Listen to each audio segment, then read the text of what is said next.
Welcome to our debate this afternoon, Social Enterprise, Stemming the Tide on Income Inequality. We were told at one point that a certain celebrity footballer was going to be speaking at another session on at the same time. I think it may have just been a ruse to get more people in the audience for them. But before the football supporters leave, I have been told he's not actually here today, so you're in the right place. I must say, I really like the messaging around EU development days, some of the bold terms that they've put out there.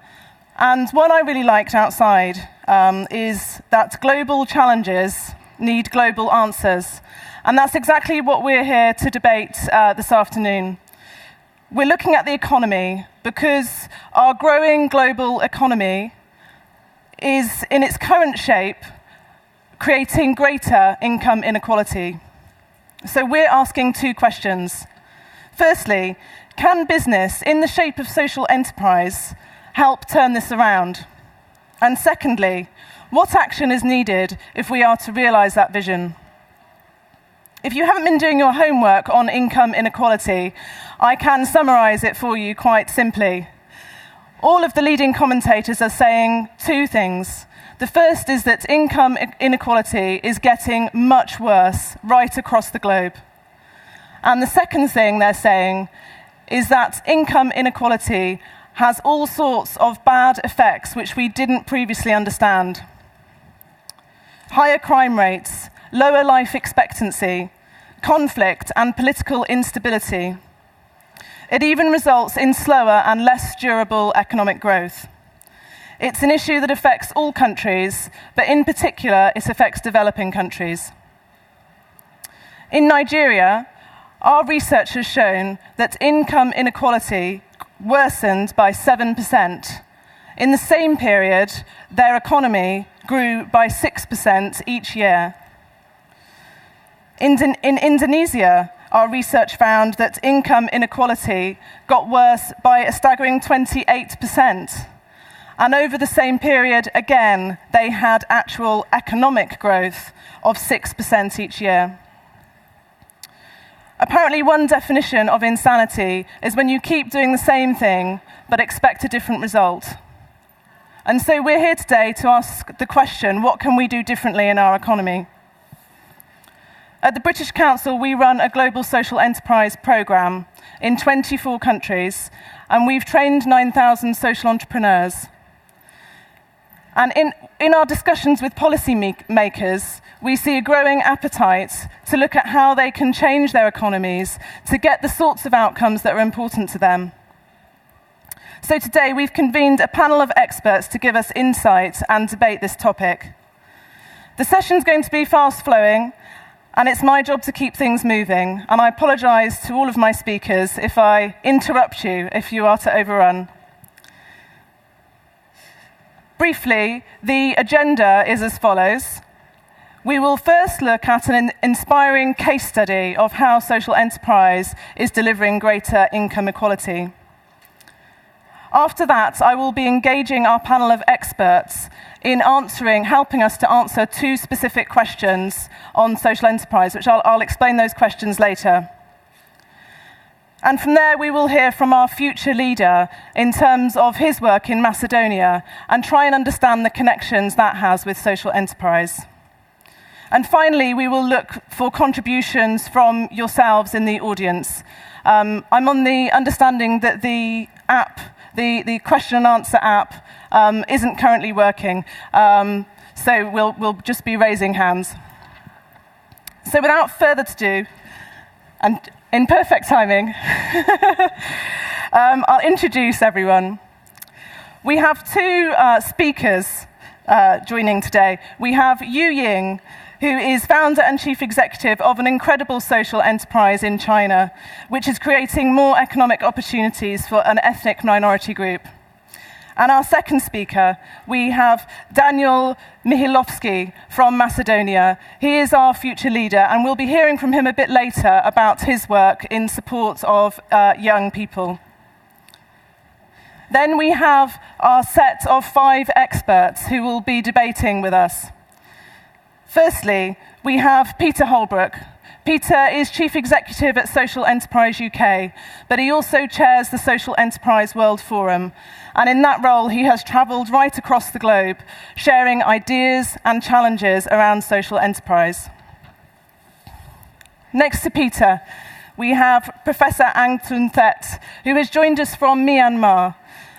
Professor Thet is the economic advisor to the President of Myanmar, and he is also a member of the President's National Economic and Social Advisory Council.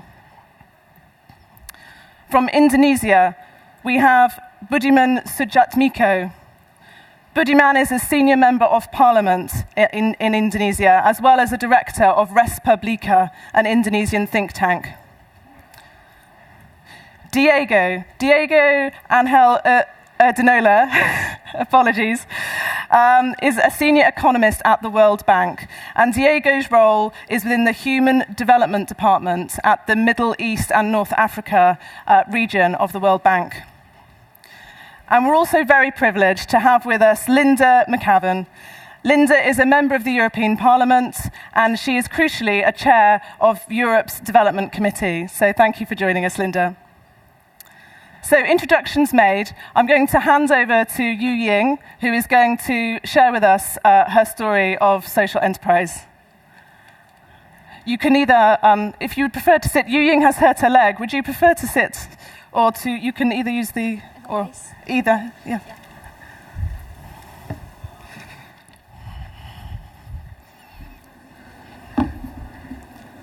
Oh, I'm so sorry, my English is not so good. So I prepare my speech. I will read out to you. Okay.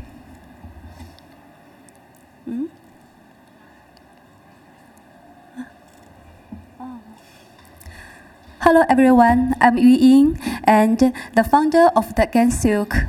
My home is in Guizhou province, the southwest of China. Do you know? And I doubt many of you here today will not heard of it, but it's a fascinating area rich with minority culture and speed in tradition. What's the connection between Guizhou and the topic of this forum? Well, in today's modern world, and despite China being the world's second largest economy, Guizhou is still a poor and underdeveloped region with many people living a very basic existence in harsh and challenging conditions. However, Guizhou does have many favorite points. It's a center of the cultural development of the ethnic groups with China. It also ranks as one of the top places to visit on alien travelers list when visiting China. By way of the introduction, Gansilk was established in his beautiful region and is a social enterprise dedicated to train and develop the skill list of the local male ethnic women, which will in turn help them produce and sell handmade craft works. In this way, Gansilk help improve the economic and social status of the local male ethnic women, as well as promoting the sustainable development of the local communities. Equipped with the concept of the global fashion, our design team combines the unique aspect of the traditional male art with modern-day fashion style. Both aspects are merged during the whole production process. Produce motif or pattern. Alongside this, we set up community-based workshops, which allow local women to balance the time spent at work at Gansilk and time with their families.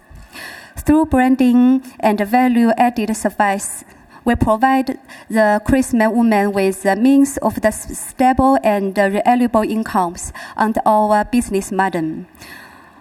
All of these stories take place in Guizhou. Stories we can hardly imagine without the traditional culture and the beautiful local people there.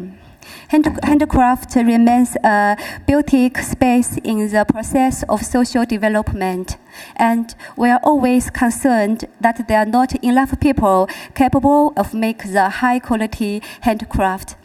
However, in Guizhou, there are over 1 million potential embroidery marks. So we regard our initiative not only as a kind of non-profit works, but also one which has huge business potential. The development of the business can possibly result in a large scale and deep social impact. We are proud to say that we produce beautiful products. Some of the material and accessories I'm wearing today are made by Gansilk, which means they have been diligently and artistically created by the local male ethnic women. What's more, we can now provide them the opportunities of the better livelihood through their improved income and self-confidence. So, what's the secret of the happy life? We knew the answer. But for the local in the Guizhou countryside, adding positive improvement to their lives would bring great sense of happiness. Please have a look at this typical male ethnic family. If the women also choose to join us and make handicraft, they no longer need to go far away from their home and families to work in the large city.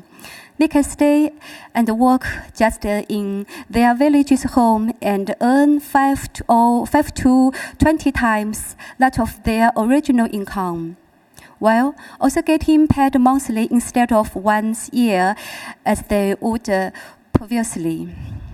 The point to emphasize is that our work helps the local women to better fulfill these duties as wives as mothers. As a result, if each family is happier and more contented, it forms the basis of the sustainable development of the local culture and lifestyle. It's well documented. If parents and the children are separated, the chance of the culture being maintained and although to thrive is gently diminished. In the world, there is culture being enjoyed by the minority. We feel it's more important than ever to help preserve as much of the local culture and the traditions as we possibly can. Now, Gansilk is now in its 5th year. Since inception, we have encouraged thousands of male ethnic women to earn income from our platform. But our mission over the next 5 years, by our 10th, we will have brought 100,000 local women out to poverty and provide them with the opportunity to improve their economic status because of our collaboration and commitment. Our business model is enjoyed by the government. And as a matter of fact, we are able to provide skills training to more local people and increase their chance to improve their economic status through making handicraft with us.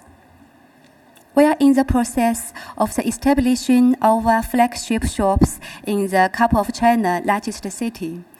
We hope in the near future we can continue to grow and establish shops in European countries. This is our dream. We hope that every handicraft fan, whenever they are, will have a chance to browse and purchase our products, but also become aware of the wonderful traditional skills of the Guizhou people through our online platform. Meanwhile, we are considering the development, ecological traveling, and sustainable agriculture. Once again, the aim is to provide more job opportunities to the people on low incomes and also generating sources for the meal-type incomes. The best joke of all I have discussed is the creative flair and skill of the local women that support me to stand here and share our story with you all.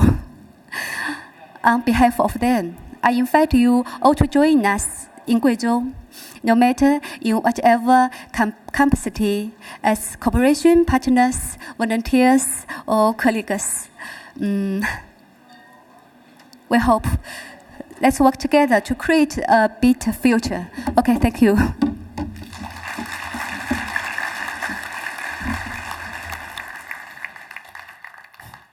That was wonderful. Thank you, Yu Ying.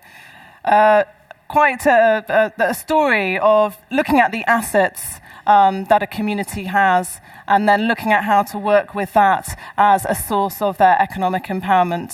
Thank you very much. So we're now going to enter into our debate. So as I said, we're going to have two questions which we're trying to solve for the next 40 minutes or so with your help. Each topic will be debated separately, and we were going to have a live vote using the app, but instead we'll just do a show of hands. The first question is, how can social enterprise stem the tide on income inequality? And what I'm going to do is I'm just going to ask some questions of our expert panelists in terms of helping us to understand and unpick that question, and at the end of which we'll vote on what we think. So Peter, how does Yu Ying's approach match with what you see in other places around the globe, around how does social enterprise tackle income inequality? We're seeing, I think, as a consequence of global inequality and other crises that we face, a movement, often driven by very capable, smart young people, that are trying to find new ways of tackling old problems. And increasingly, people aren't looking to their governments or to local authorities. They are looking to each other, and they are taking entrepreneurial approaches in the absence of having reasonable expectations that anyone else will solve these problems. And so we're seeing a great sense of collective action emerging in some of our poorest communities, certainly in our communities that are most greatly affected by inequality. And I think this coming together of communities and actually using market-based approaches to improve their own lives, to take control of their own lives and become self-empowered is a much more credible way than many of the traditional approaches that we have taken to addressing both development issues and inequality. And we're seeing a global movement emerge. So we're seeing as much activity in China as we are in Myanmar and in Vietnam and Cambodia and Bangladesh and India and Ghana. And right around the world, we are seeing that actually market-based solutions are having a dramatic impact. And they're not only having a dramatic impact in the short term, there is a great sense of long-term sustainable impact that's being achieved. And this isn't just tackling inequality, it's also enhancing social mobility. So creating opportunities for people and whole communities and families to actually move through different sections of society and enhance their futures and those of their communities. Wonderful. Thank you. And Diego and Linda, I wanted to ask you both, in terms of what the international development community and the big agencies are already doing on income inequality, is social enterprise already part of the solution being employed? And sort of, if not, perhaps why not? Or how can we, is it important that we make it such? I know, Diego, if you want to start, I know you have been doing some research on this, I believe. Thank you. So basically, to answer to that question, as Peter put it bluntly, the social enterprise model already has been tested. There are many enterprises out there that have used a market, that have traded for social good. And of many, we have heard all of Grameen Bank, the Bank for the Poor, Kickstart Foundation. So there's really a model that has been tested and has been able to really contribute to provide services and to bring wealth to the poorest segments of the population. In that sense, social enterprises would be a natural allies of international organizations such as the World Bank, because we have the same objectives. The objectives to promote growth, to promote shared prosperity, and also to tackle poverty. So, yes, international organizations have been involved in the social enterprise agenda for a long time, even before the conventional international organizations were born. They were involved in social enterprises. For example, in the late 1800s and early 20th century, the Catholic Church was a big promoter of social enterprises. After the World War II, then many UN organizations started to promote social enterprises, and since then, generally, international organizations have done several things to promote the search of these models. However, we haven't defined it as social enterprise itself. For many international organizations, that has been a way to create new delivery models in context where the government has little capacity. That's how Grameen Bank came about. The government was not able to provide services, especially financial services to the poor. This market, this new bank came to do that for the government. And in other contexts, they have come when the governments cannot expand anymore, and they need to work with associations and with other private sector entities to deliver public services. So that has been the context. Now, are we doing enough? My feeling is no. We did an inventory of what most organizations are doing, and while most of them, especially UN, OECD, World Bank, and regional banks have doing something and very creative.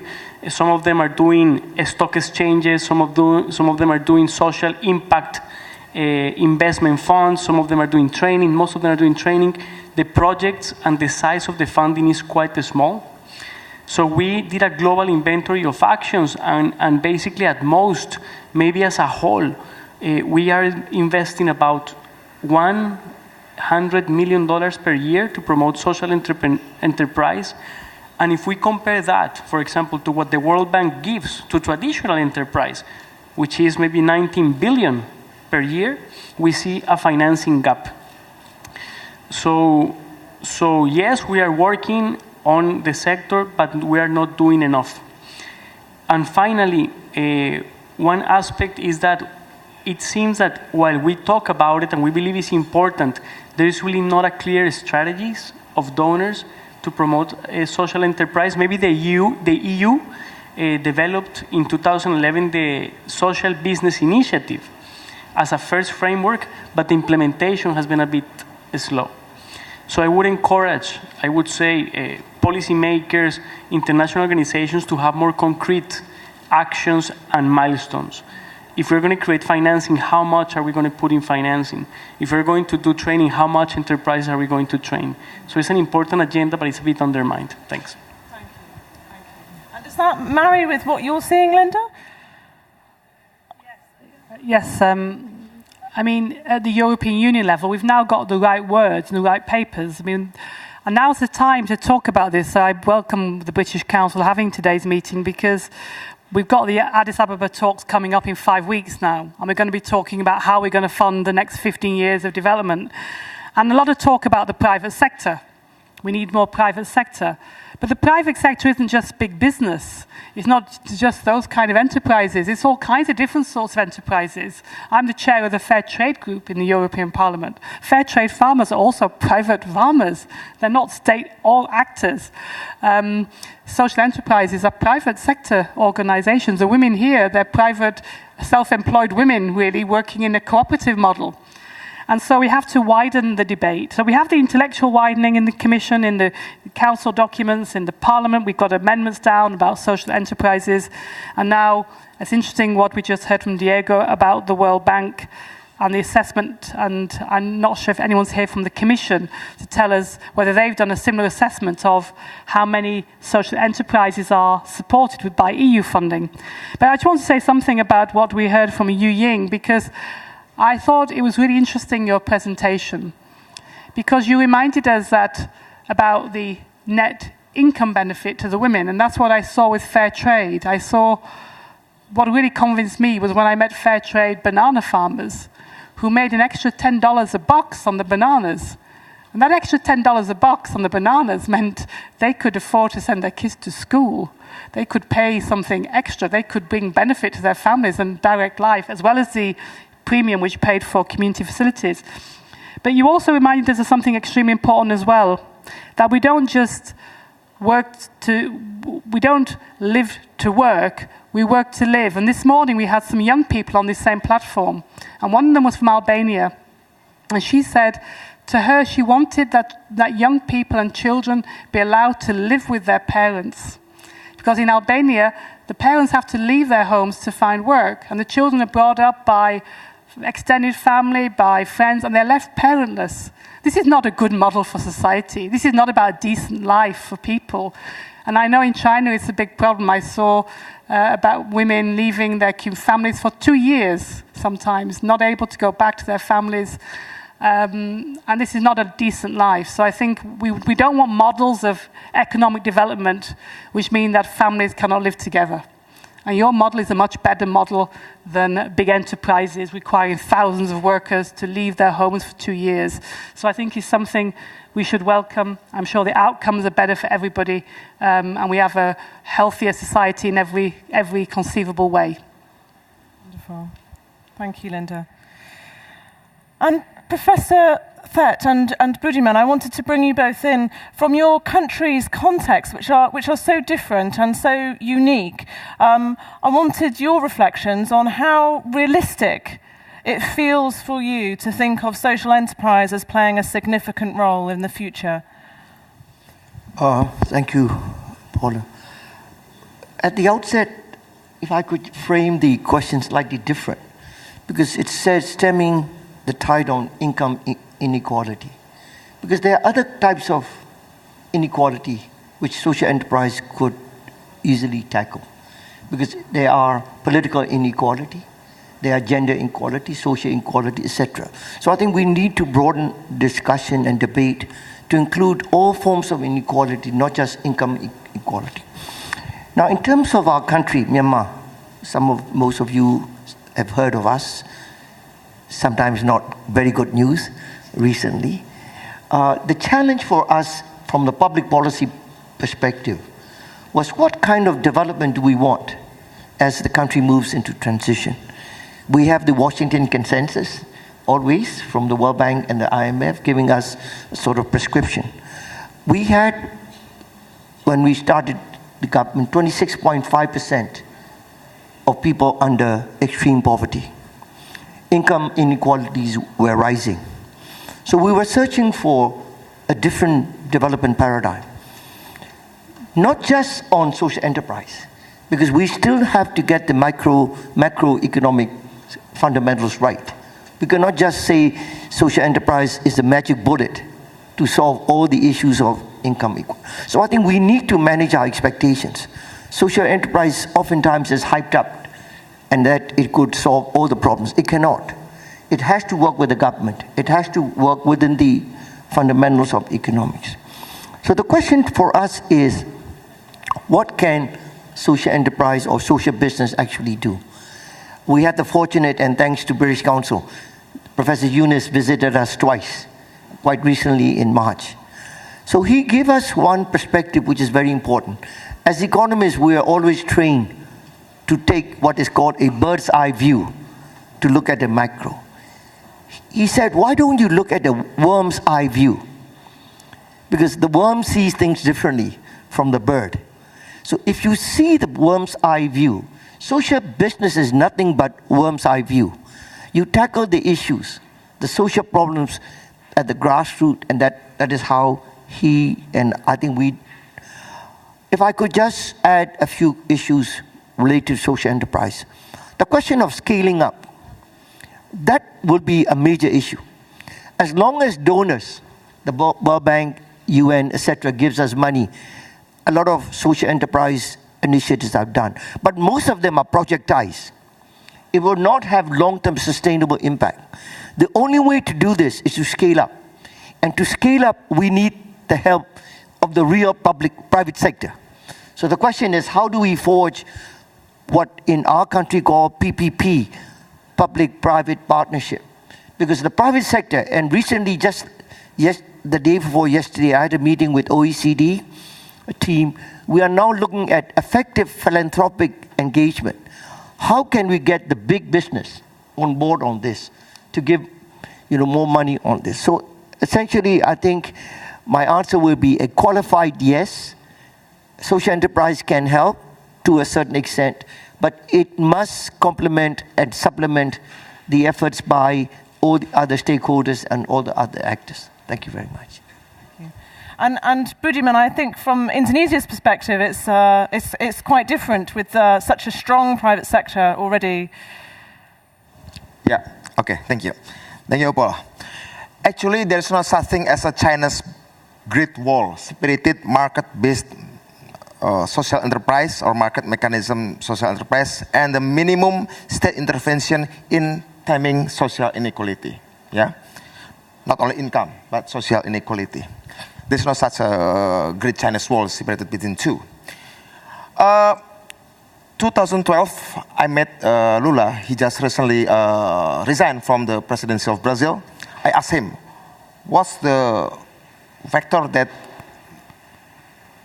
can make Brazil social inequalities decreasing during his presidency? He said only two formula. First, cash transfer to the people at the grassroots level, and the opening democratic participation at the grassroots level, and state provide technical assistance for the people at the grassroots level.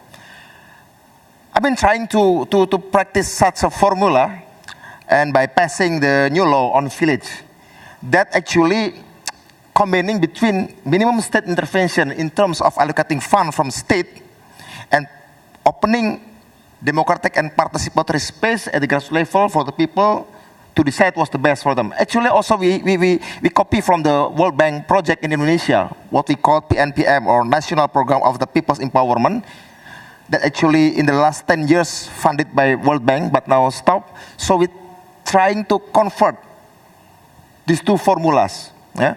Cash transfer and opening democratic participation by people at the grassroots level.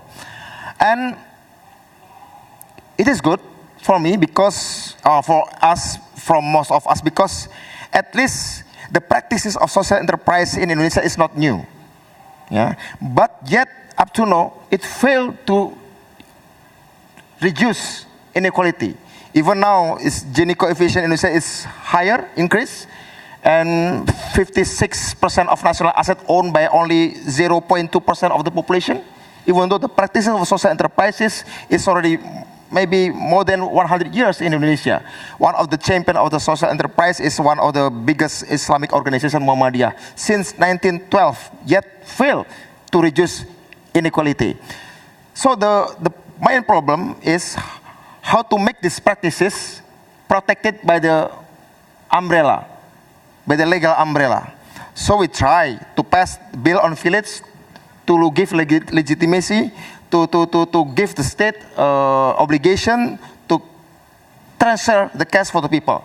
But to prevent the estatism in taming social inequality, now in the parliament, we already put as one of the national legislative program the law on social enterprise. Because after state intervention, after minimum state intervention, we have to make it sure that afterwards people at the grassroots level can create or can increase their entrepreneurship skill among the people by using the state fund as the stimulus for them to create the social enterprise at the grassroots level.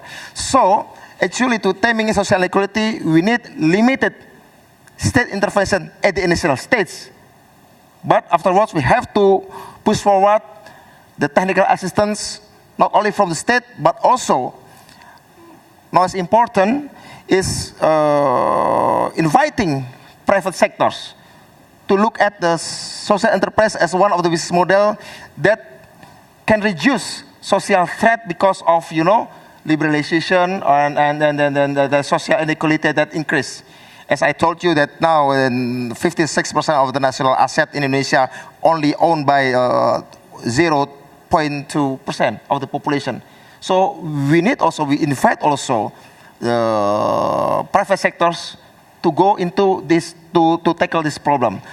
Otherwise, if we just let social enterprise as a formula only based on market mechanism, up to now we fail.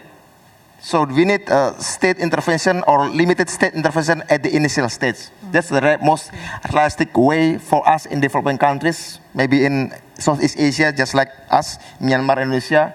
Yes. Maybe that's the most realistic way to tackle social inequality. Yes. Yeah. Thank you.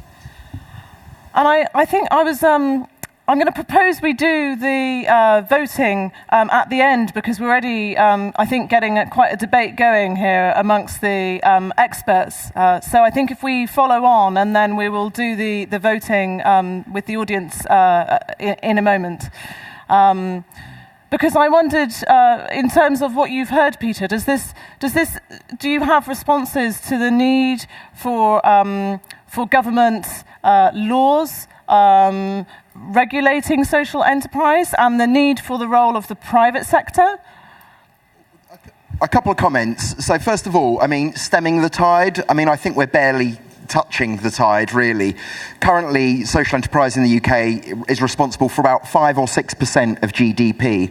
And it's fighting a system which is predicated on growing inequality, not necessarily intentionally so, but the way that a kind of economics globalization has moved, we are seeing that increase. So it's a plaster on a gaping wound. So we need a massive, massive growth in social enterprise if we're actually going to just hold the tide, let alone turn back the tide.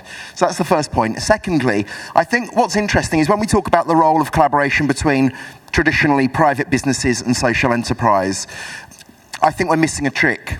Really, if we're going to tackle some of the urgent challenges we face, the Sustainable Development Goals, for example, what we need to do is move markets. We need to move whole markets so that they recognise social value. So the thing that I always find curious is how much governments, the European Commission, will spend, and how little of that spend goes into small enterprises, full stop, whether they're social enterprises or not. We just had some research uncovered from the City of London, and the Mayor's Office in London spends 85% of its multi-billion pound budget with just 45 very, very large companies. And all that will ever do is exacerbate inequality. So what I want is for governments and other institutions, large institutions that have similar goals and missions, and that can be big NGOs as well, to start thinking about the power of their own procurement, the power of their own supply chain. They can effectively put money into the hands of enterprises like Yu Ying's. You can put money and trade. We don't necessarily need oodles more philanthropy or free money. What we want is for governments, local councils, local authorities, large charities, the World Bank, all sorts of these big organisations to stimulate social entrepreneurial activity and reward it by giving them business.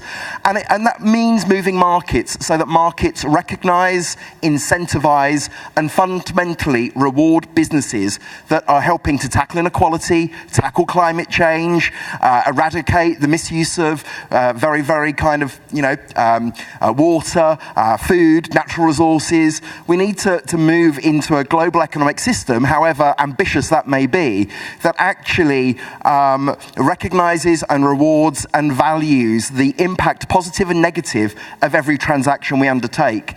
We've made the first few steps in the UK with something called the Social Value Act. And last year, the European Commission moved some of its European directives on procurement to encourage more recognition of whole value rather than just price and quality. And whole value does mean tackling inequality. It does mean pay ratios. It does mean diversity in the workforce. It means a whole heap of things. But unless we can start measuring and procuring on the basis of understanding the full consequences and impacts of our choices, then actually I think this is really going to be a reasonably pointless conversation. We need to be much more ambitious in our ambitions, and if markets reward social value, equality, fairness, justice, conservation of natural resources, then every business will be moving into this space. Every business will see a competitive advantage in mainstreaming issues like inequality, be they political inequalities, social inequalities, gender inequalities, income inequalities. And that's really got to be the ambition for organisations like the EU. It's not just encouraging businesses to do things in a slightly more planet and people-friendly way. It's moving markets so that businesses are incentivised, that their own survival is predicated on them thinking about their impacts on the world, on societies, on neighbourhoods, and on the climate. Thank you, Peter. Thank you very much. Yes, Budiman.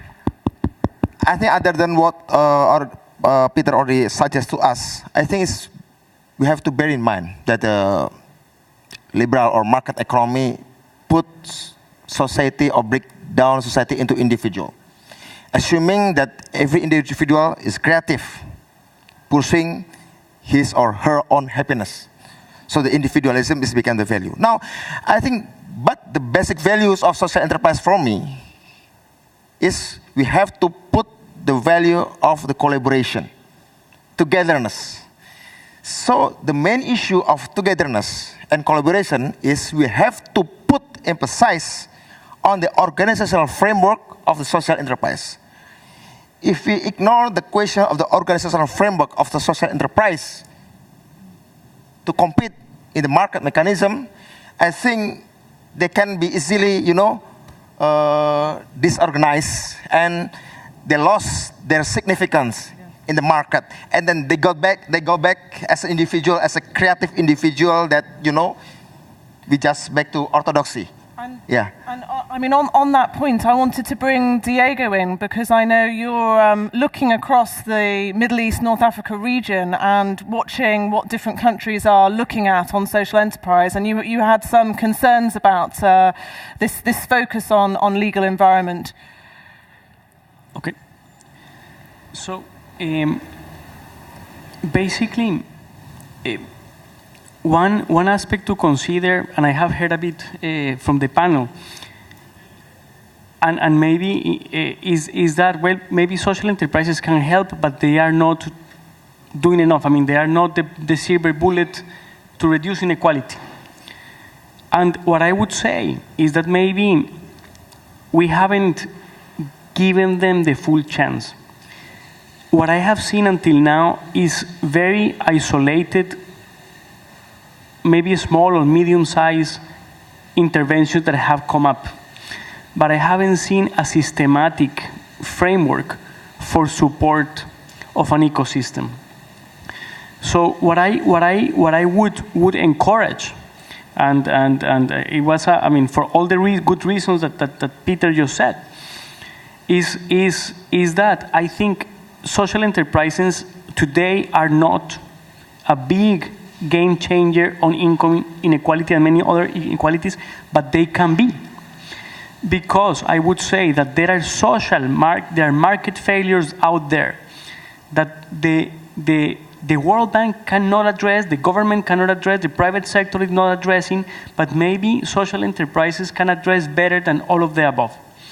It's just that they are finding a struggle to subsist, because generally these enterprises are not as fully profitable as any conventional enterprises. Generally they are profitable, but not that much, because they have an extra cost of doing the right things, but also because there are not financial mechanisms that are specialized for them. If I go to the Middle East, any of the traditional banks and I said, I have an NGO, give me funding to develop this social business, they are just going to slam the door on me because they are not used to that clientele. So what I am encouraging, the message is give social enterprises that chance. But as I said, if I pull together the funding, big organizations, including the World Bank, are putting on that sector is very minuscule compared to other portfolios on health, on education, social protection, and so on. As you said, cash transfers, yes, I mean, they are targeting the poorest population, and then you are covering almost all the 1/3 of the poor population in Brazil. They have to have a chance. But if you quantify how much the Brazilians are spending on that, it could be might as well something between 1 or 2%. I mean, maybe 1% of GDP in Brazil is huge. Now, compared to what we are spending on social enterprise, maybe 0.000000001% of GDP. So we need to also test not only these small initiatives, but a system of developing a private sector that has social impact. Now, I wouldn't necessarily focus on regulation. I mean, now you talked about the Middle East. I think you first need this system to exist, to know what the problems are, instead of regulating something that does not exist. Because instead of helping, you may actually unhelp or create actually barriers. But what I see is huge needs for specific financial instruments and sources of financing and sources of training that focuses on this niche of the market, on social business, and is largely lacking. Most of the traditional banks, most of the traditional financial instruments do not address the needs of small social entrepreneurs such as Jingyu, I would say.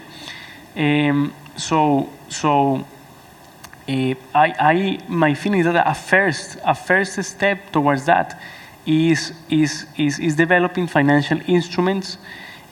Of course, the public-private partnerships are very important. I think the links with the private sector, government, and finding value change for the emerging of these social enterprises are very important. But I think you need government intervention, you need international organization intervention to develop and this nascent ecosystem that actually has proven to work.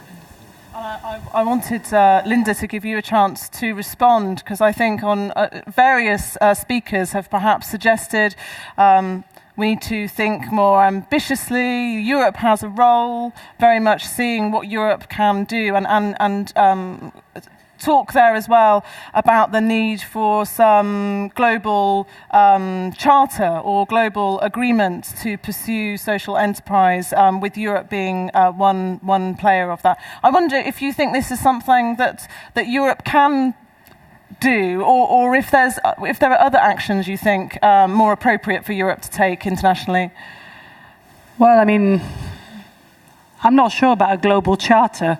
I'm not sure about how much energy would go into getting a charter as opposed to doing things. And I think maybe the focus should go on doing things more than having charters. The Commission knows about social enterprise because in a previous life, I used to work in economic regeneration in the UK's coalfield areas, when all the coal mines closed and there were no jobs and there was a lot of poverty, there was no money, and we had total market failure. We asked for special help from the European Commission, and they said they wanted to do things differently. That they didn't believe in trickle down. They didn't think if you had one company, you would have the wealth. It wouldn't generate wealth and equality and put money in the hands of people, which is what you have to do to get economic growth. So they said at that time, and that was the old DG regions, and I don't know what was called DG16. They set a model up of, before they gave assistance to the European Regional Development Funds, they wanted local communities to be involved in the planning process, to draw up their own plans, and then the Commission, would then fund them. And I think we could learn from this in other areas of development. And the kind of things that were done were things like, it met local need. The projects were designed to, for example, I can remember one which set up the first recycling system in communities, set up credit unions, set up childcare, set up looking after local parks, building accommodation for young people who were coming out of care and out of remand prisons. So I think there's a lot can be done with social enterprise, and I think we know how to do it. We don't have to reinvent it. It's been around a long time. 20 years ago, we commissioned studies to do it. So let's not relearn things we know already. But in the EU development funds, of course, the EU doesn't tell the countries what to do. It's a partnership. So the countries themselves have to ask. And so that's the other part of the equation. And we have eminent professors here and people working in our partner countries. And we need that they make the demand in the programs for social enterprise. Because the way the Commission works, they have a country strategy paper. And if the government says we want a big infrastructure project, we want this and that, and there's no social enterprise, they won't fund social enterprise. So the demand has to come from the other side as well. So maybe we have to do work with the governments in our partner countries. So how aware, not just the EU institutions, the World Bank, but what about how aware individual governments are? That they could put it on the table and say, we want these kind of projects funded. But the EU could get some good models and say, look, if this works in your project, why can't it work somewhere else? How do we export that good idea? But let's not, I'm nervous of bureaucratic, big structures and charters. I'd rather say, hang on, let's just do some things, let's learn from it, and let's get some real, so people know about it. What's the point of social enterprises if people don't feel the benefits on the ground? Very good.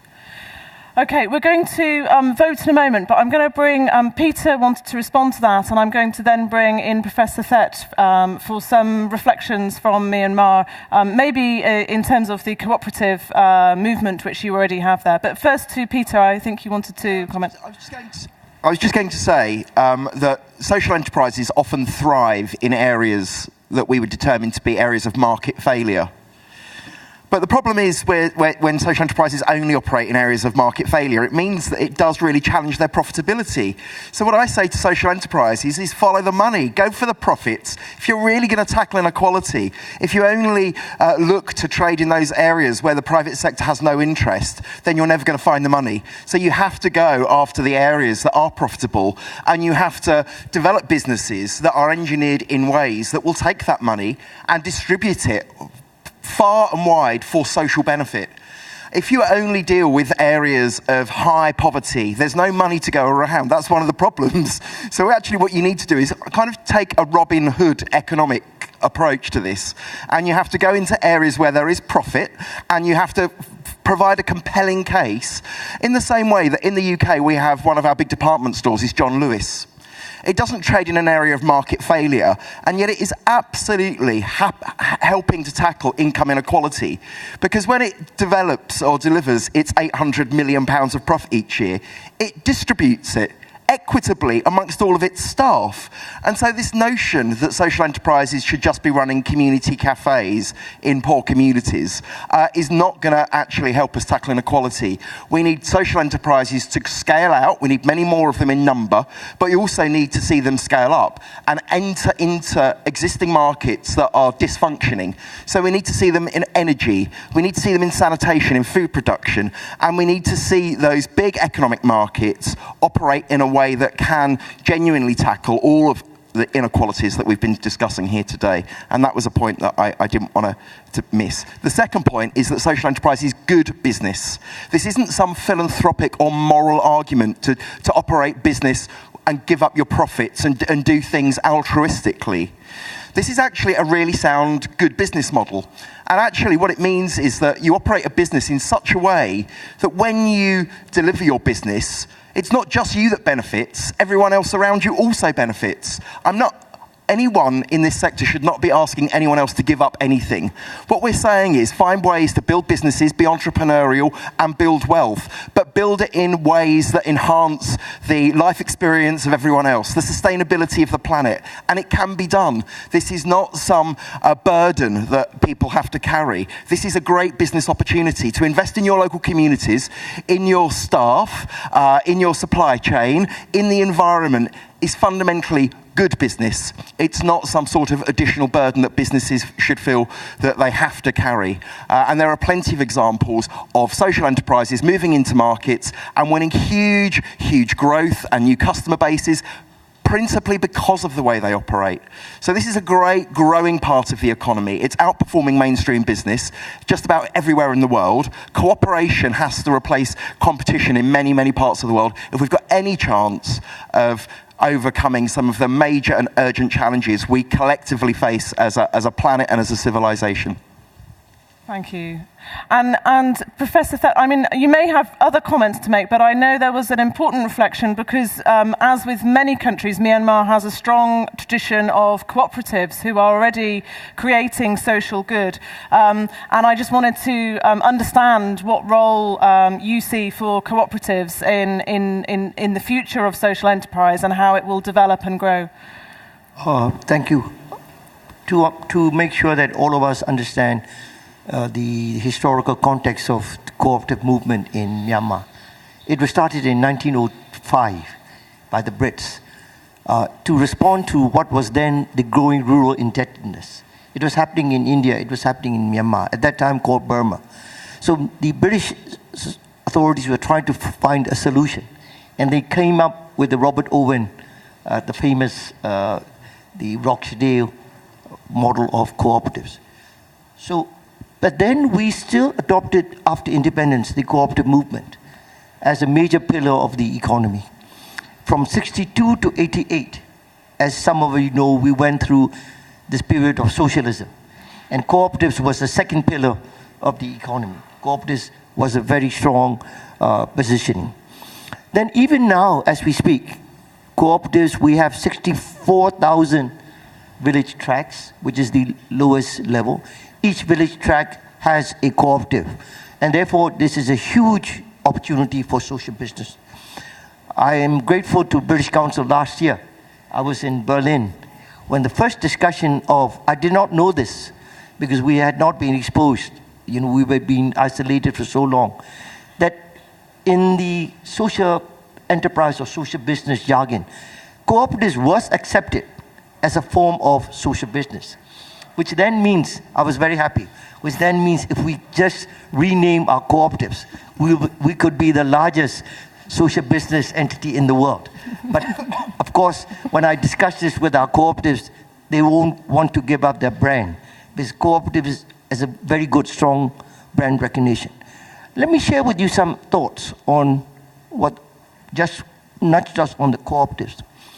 If you talk about social enterprise and social business, as Peter mentioned, you look at the values. If you look at the values, you have to go back to the cultural and religious norms that any society has. I'm sure no one knows in this room, or some of you will know.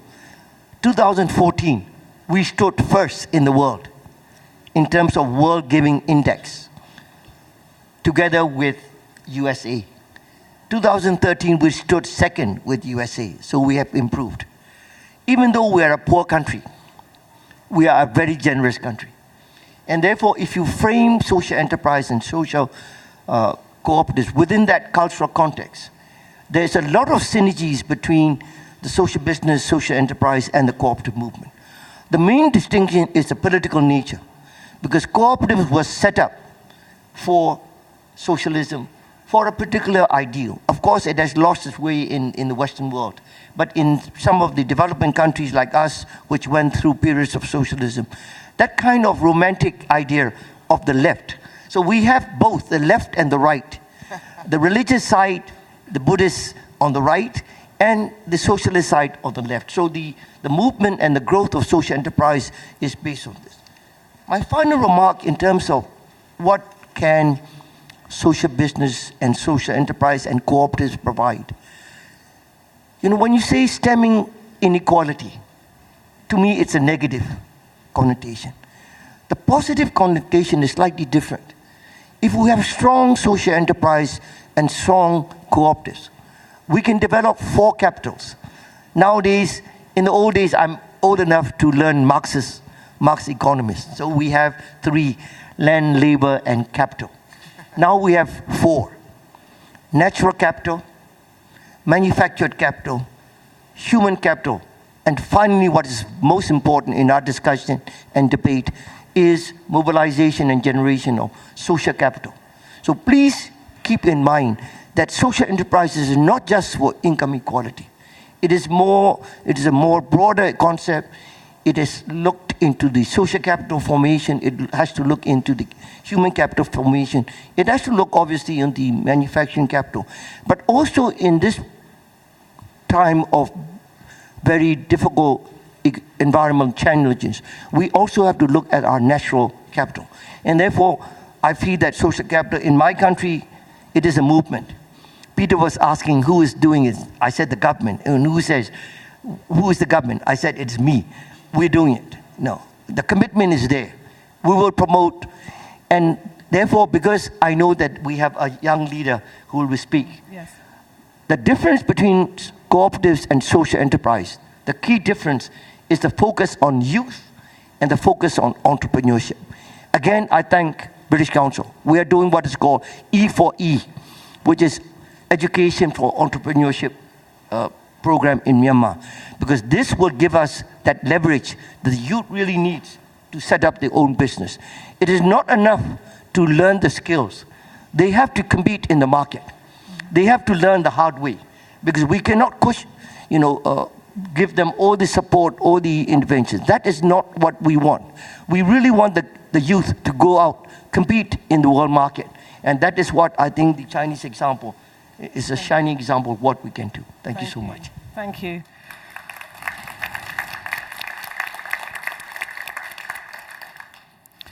Wonderful. So we'll try to do the votes now, because I am really interested in where that's left you all, what your view is on social enterprise. So we have two questions. The first is, how important is social enterprise in the fight against income inequality?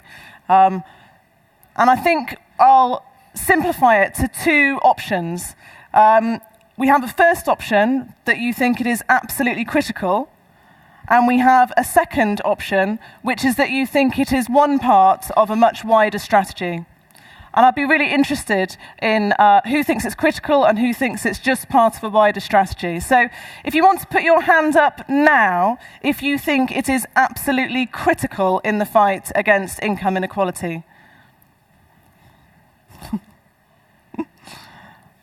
I think there's somebody helping to count, although I'm happy with a rough estimate. Okay. And if you want to put your hands up now, if you think it is part of a wider strategy. Great. Great.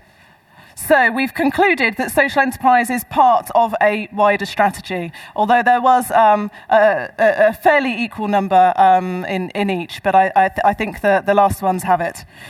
And the second vote we'll have, I'm just going to pick up on a few of the proposals coming from the panel in terms of what are the important next steps. So we'll have three options for this one. The first one, as Diego pointed out, the level of funding going into social enterprise development compared to the level of funding going into general private sector development is at very different ends of the scale. And sorry, that might be distracting you actually. Yes, so the first option I'm going to concentrate is number two on there actually. Sorry, I was going to not have the 5 is too complicated, I think, for a hands-up vote. So I'm going to concentrate on options 2, 3, and 4, as those are the ones we talked most about. So number 2 is more funding from international donor agencies.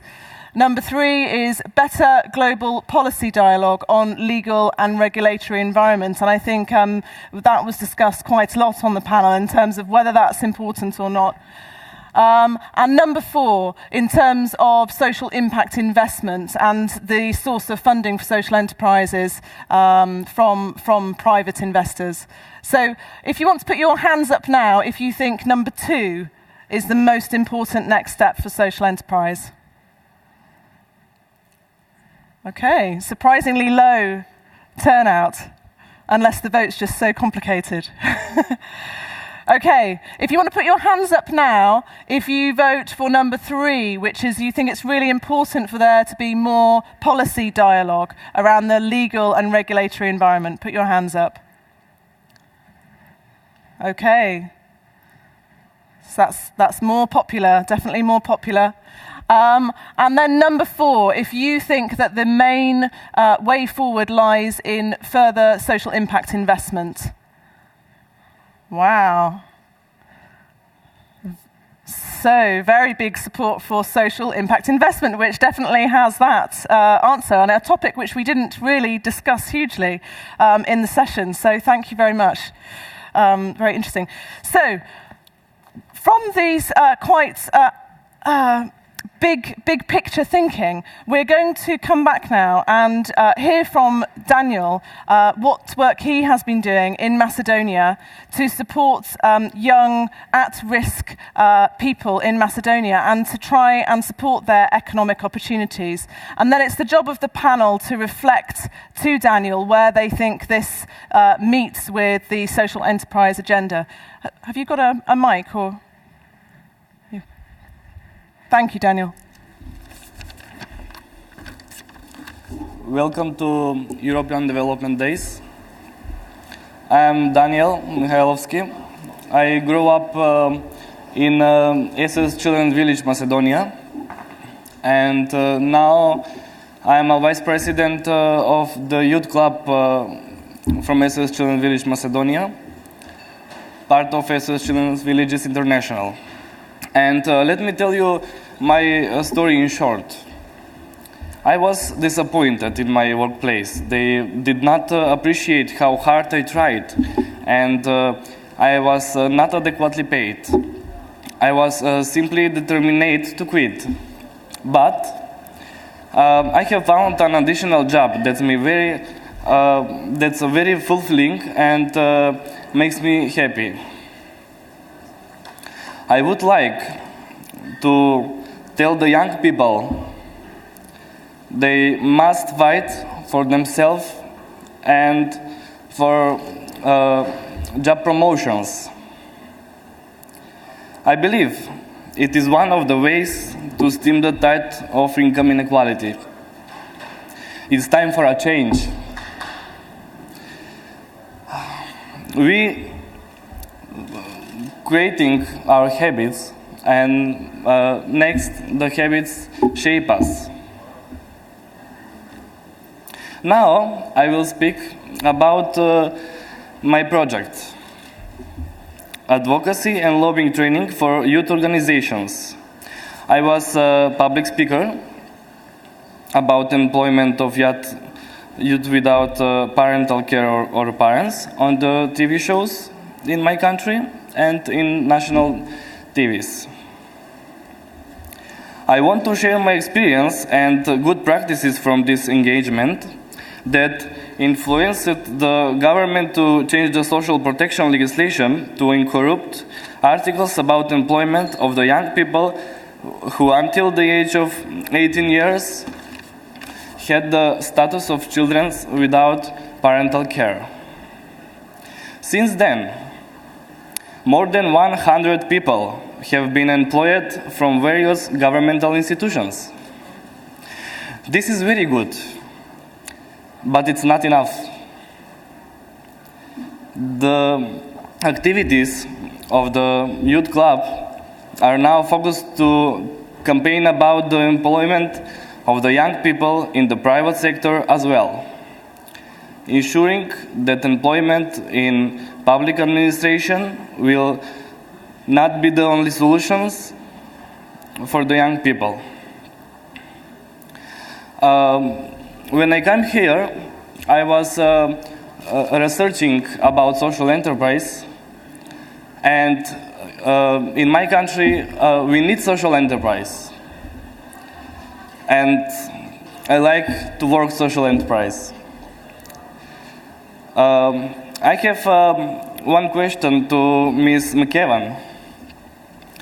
What EU is doing to help youth without parental care to find jobs? Thank you for attention.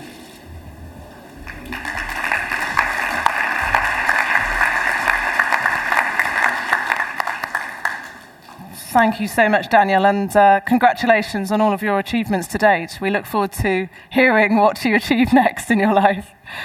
I don't know, Linda, if you want to respond to the direct... Yeah, I mean, I actually don't know, because the way the EU funds these kind of projects, they have funds to tackle unemployment, and there are lots of funding through the Social Fund for Youth Unemployment. But then the policies to implement them are designed inside each country. So each government decides how the money is spent in its own country. So this is always in the EU, you know, there's this subsidiarity, and it's about local. So it's probably, I'd probably not even development officials here, but people from the DG responsible for social affairs to know whether they have, that's the Directorate General, not to talk jargon, whether, I don't even know whether there exist such projects. Of course, individual governments will have to design them. But I know the issue of what we call in my country, looked after children, is a big issue, because they leave care often at 16, and until recently they were thrown out on the world without any support. And actually people don't do that to their children. You don't leave your kids at 16 with no support and say, get on with your life now. And so I think the state should stand by young people until they're older and able to have the kind of support you'd expect for your own children. But we'd have to find out from DG Social. Thank you, Linda. And I wondered if anybody else from the panel, Professor Thet, if you have reflections for Daniel. Well, because Macedonia and Myanmar is too far away. But what I think is, if I could share with you what we are doing for the youth, because we are setting up centers of excellence with the multinational companies that have started investing in Myanmar. For example, Pepsi, we're doing what is called the business skill development, especially targeted at the youth. May I share with you what Professor Yunus mentioned, which I think is relevant to your question. He said, why are youth unemployed all over the world? So please reflect on this question. Why are youth unemployed all over the world? So you can give many answers to this very simple question. But his answer was totally unexpected.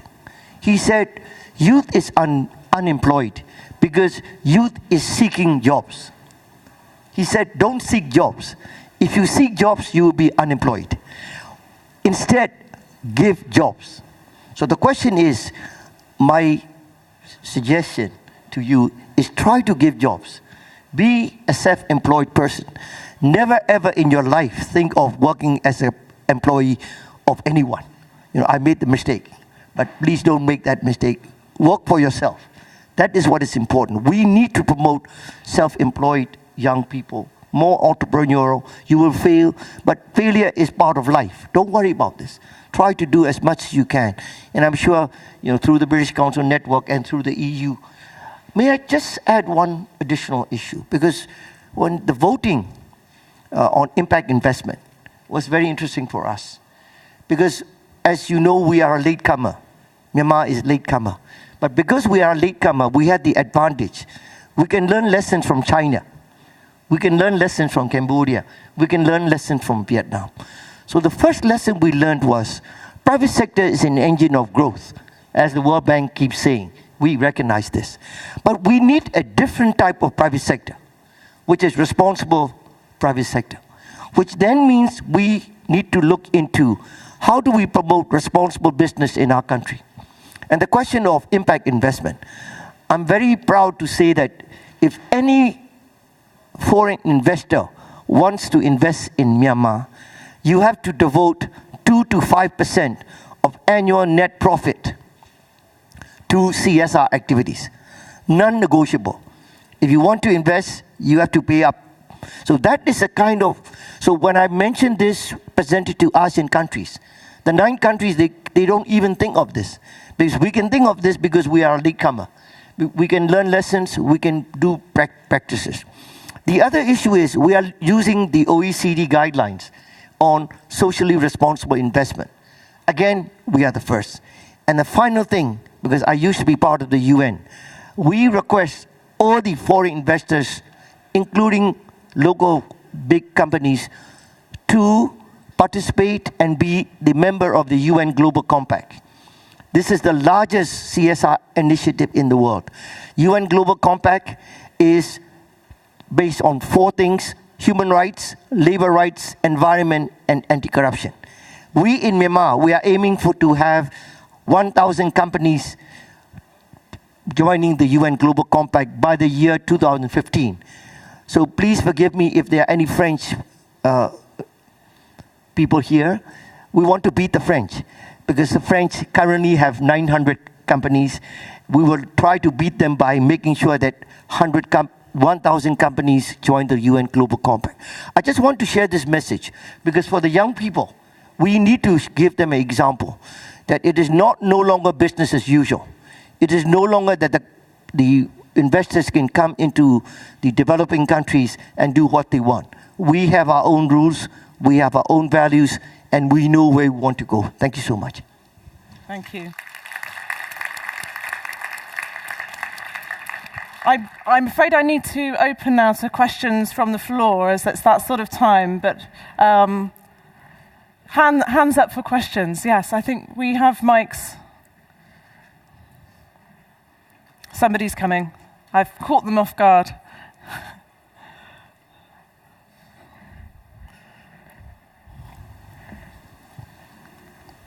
Yes. Are you sure social enterprise, what you call social business, is legal in Europe and part of Africa? I don't see how you enter it, because we have a view of what is profit and non-profit activity. And the non-profit can make profit, but has to reintegrate. And when we begin like a cooperative to be independent people together to make a cooperative enterprise, it is in the view of the government, tax, social security, and then you are considered as an independent person commercially. In Africa, you have part of Africa which is under the law of OADA. They are signing OADA. So they have also the commercial societies, NGOs, charity, but I don't see where you can put social enterprise. And people say that social enterprise is a problem because the group is collectively responsible. When they ask for money, they lend money. So they can lose their house, they can lose the little thing they possess. They say that that is the British system. Maybe in the Commonwealth, I don't know. So I don't see how it is, what is the equivalent in Europe and some part of Africa. Peter, do you want to respond? Because it varies in different contexts. Obviously, there are different legal frameworks right across the world, but this isn't about legal frameworks. This is about establishing businesses that have a primary social purpose. The very existence for these businesses has to be tackling a social or environmental issue. And you can write those rules into any type of company anywhere in the world. And we are seeing the emergence of social enterprises in countries where there hasn't been a legal framework or even a supportive policy environment for social enterprise. And so in huge parts of Africa, in many parts of China, in parts of North America, there is no legal model for social enterprise, but citizens are coming together and they are creating businesses that they control and they decide will be socially motivated. And what they're finding is that this is an incredible way to either work with small communities like Yuying, with a potentially small community of women, but potentially in other areas we are seeing whole businesses, private businesses, convert to social enterprise because they feel that it will give them a competitive edge and it's morally the right thing to do. So I think social cooperatives and social enterprise are very, very similar. And I think that in parts of Europe, you have a very strong presence with social cooperatives. So Italy would be a great example where you have a very significant social cooperative sector. But increasingly, a founder of a business doesn't always want to give democratic control over to the workers. Now, some people would say that that's critically important. I would say when I ran a social enterprise, all my staff were ex-offenders, and they were coming from prison to work with me, but only for 12 months before they went and got work in the private sector.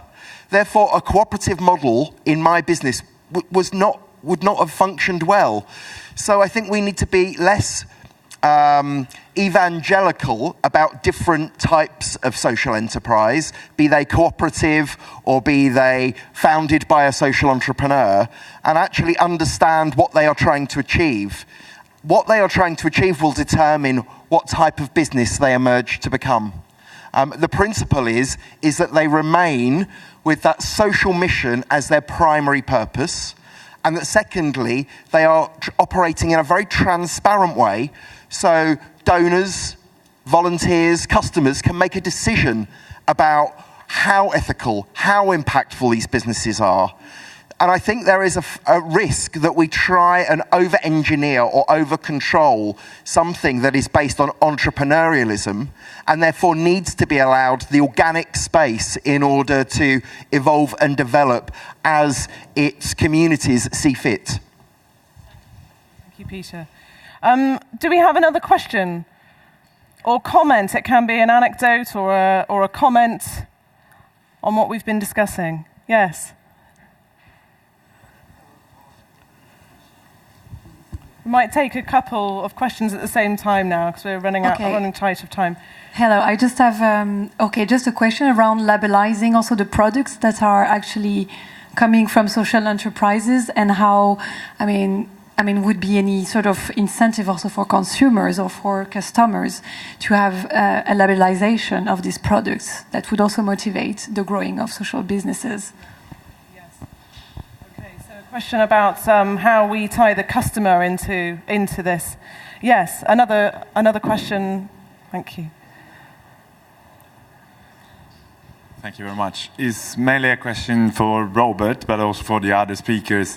You just said that, in your opinion, social enterprise should not go where the market failed, or especially they should go where the money is in order to make money, of course, and to be profitable. Which I kind of agree if we are talking about professional insertion enterprise, if the objective of the enterprise is to foster professional inclusion. Working labor inclusion. But at the same time, if the social enterprises don't go where the market fails, who go where the market fails? Very briefly, if I can briefly come back on that. I'm not saying that social enterprises shouldn't work in areas of market failure, but market failure isn't the only area where social enterprises should focus their efforts. We have a great social enterprise in London, and it runs 33 children's nurseries for daycare for children. The only way that model works is by operating in areas of affluence, of wealth, making profit to enable the same level, high quality level of childcare to be offered in poor communities. If they only focused on poor communities, the quality of that service would suffer. So it's only by working in areas of affluence that they can find the resource to actually cross-subsidise really high-quality services in poorer communities. So I hope that just resolves that one for you. And in terms of products, quick plug, my wallet is made out of old fire hose. This would have been otherwise sent to landfill. It's made by a company called Elvis and Cressy in Kent, and they make handbags. Cameron Diaz has one of their handbags. I've got the wallet. I've also got cufflinks. My laptop cover is made from a social enterprise in India. My underpants are made by a social enterprise called Pants to Poverty, and I would show them to you, but maybe only after I've had a glass of wine. Other people on the panel, we'll take the question over here, yes. Hello, I work for a UK charity called Practical Action, and one of the things that we do is actually provide off-grid energy to poor communities in Africa, Asia and Latin America. And we know that one of the things that drives social enterprise growth is access to energy. But there's still a real lack of investment in off-grid energy. And I'd just like to know what people's thoughts are on how we should we should sort of develop investment and encourage investment in off-grid energy. Yes. So, reflections on the last few questions, really. Energy, Diego? In terms of the off-grid, because in Myanmar we are dealing with this, we have a national grid which is outdated, cannot provide electricity. So we are now using the off-grid solutions. But rather than responding like in the past where the state provides electricity, we are now bringing in the public-private partnership. And we are trying to turn it into a social enterprise. And therefore, they will charge the tariff as the market rate, but then the proceeds will go and reinvest. So my final remark, because this is related, I think the definition of social enterprise, at least in our country, it must address a social problem through business means. Because social problems can be addressed through social means. That's not social enterprise. And therefore, what we in Myanmar says, social enterprise, we do good and we do well. We must do well, which means we must retain earnings, but we must also do good. So this is the slogan that we're using for social enterprise in our country. Just want to add an example in Indonesia. There's one of the social enterprise. This is middle size that we call it IBK, that provide affordable electricity to more than 54,000 people in rural areas mostly, and install a total 2,260 kilowatt capacity in 61 plants in rural areas, and that supply electricity to 10,400 households in Indonesia. So this is one example that social enterprises in this sense is combining between two sectors. First, mostly the former community organizers, former NGO activists, and then they acquiring the entrepreneurial skill from the business sectors. So the significant part from this initiation is come from mostly former NGO activists. And then they learn, study about the entrepreneurial skill. And I think British Council Indonesia quite successful in campaigning or promoting social enterprise to former NGOs activists. Now around 400 groups or organizations in Indonesia trained by British Council to promote the transition from being social activism into social enterprise skill. That's very good because so far we fail to attract business sector up to now, so far.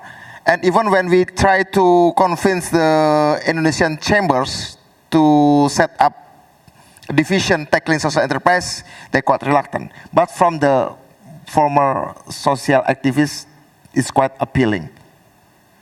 So this is very important. The source of the recruitment at the initial stage of the social enterprise activities. Yeah. And Diego. Hello. I wanted to add to the discussion of the market failure that while there have been social enterprises that have found potential for revenues in market failures. And to me, that's also a beauty of the model. For example, in India, there is this social enterprise router Market Light, which works with very poor agricultural producers that have no information about markets. But they know in India that they have access to mobile phone. And they started to charge these farmers, poor farmers, cents for getting information about agricultural prices so that they could negotiate better with intermediaries. And that increased their revenues between 5 and 20% of the agriculture. But also, if you have a 2-cent transaction multiplied by 1,000, maybe millions of agricultures, that's kind of a good business model. Also, I know of another enterprise also in India that sells very unaffordable glasses, prescription glasses, at dismal prices, but to a significant mass of a population, and they are actually quite profitable. So I would say that there is not one size fit all social enterprise. I think there are some of them that are the social innovators or the enterprises that I mean, in the UK, I went to a social enterprise. It was a very top restaurant. I had an excellent meal. I didn't know it was a social enterprise. It was just as being in Hard Rock Cafe or something like that, until they told us that the profits would go to train the waiters who served the table. So in that case, to me, that was very interesting. That's one type of enterprise. And there's the other one that actually sees potential for business in market failure. So I think there's a spectrum and different kind of breeds of them. Also, I wanted to tell the potential of technology. I mean, if you go to San Francisco or to Los Angeles, they will say the development comes in an app. And it's amazing how small applications in technology have empowered so many people to do business. In Morocco, the sector of artisans was completely unorganized, or maybe to a large extent it is still. But there was this gentleman, a social innovator, he was in Peace Corps in the US. He developed an application for people in Berber that would link them to sell their aircraft in markets through eBay and so on and so forth. And it's amazing the success of that small application. These applications have connected a whole Berber community to markets, and they have increased also the revenues between, I mean, like in the case of China, almost doubled. So yes. So I again, there's no one size fits all enterprises. There's a whole heterogeneity, and I think some of them should go for the money. Some of them should see the business and the profitability in the market failure. But not only one, not only the other. It's just kind of a continuum. And Linda, any last reflections from you? I think if you look at what's happening in the world at the moment, in all our countries, and that's why I think the SDGs are important, because we need some universal application to look at the problems the world's facing, is that the modern economic model is trying to squeeze wages. You know, we're seeing growing inequality, and we're seeing in our societies, many people under 40, even in Europe, no longer will have a pension because there's nothing. And what are we going to do in 20 years when all those people retire? And you know, if people don't have money, how can the capitalist model work? I heard a story which I'm sure you might have heard before about Henry Ford in the 1930s.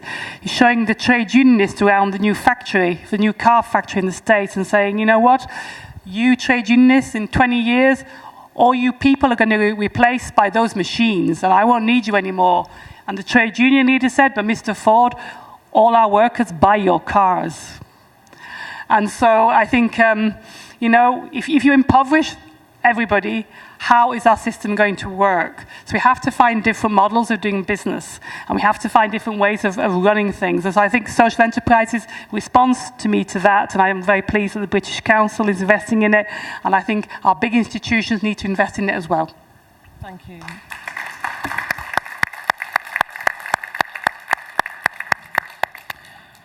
Well, it's been my privilege to share this debate with you this afternoon.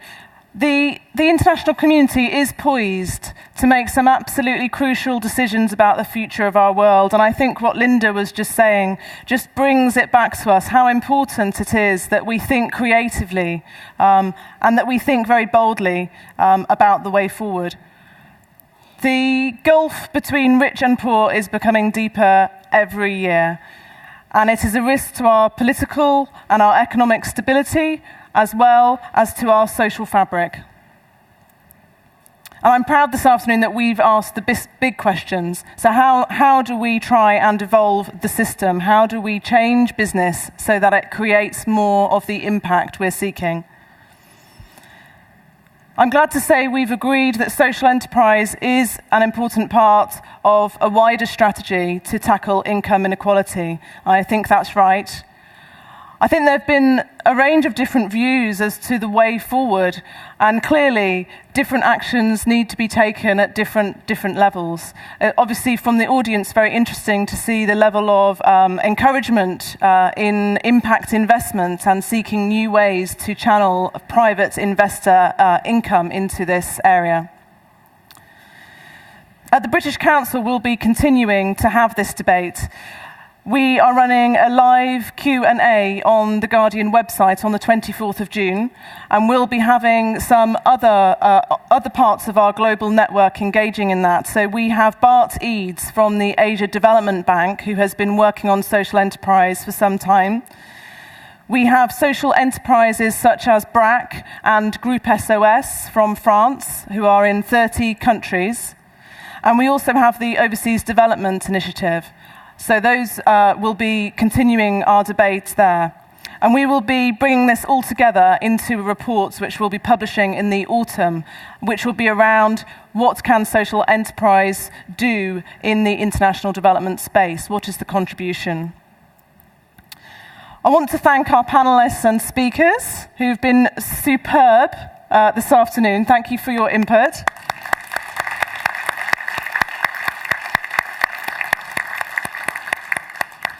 And I also want to thank the audience for your excellent contributions as well. Enjoy the rest of the conference, and I've been asked particularly, and I'm glad we haven't been suffering with noise because we're about to have some music. We have a performance taking place just outside the conference hall. We have some artists sharing with us their performance, which is tackling inequalities in their societies. So I half expected to be interrupted. So please do feel free to join that just over in that corner. Thank you very much.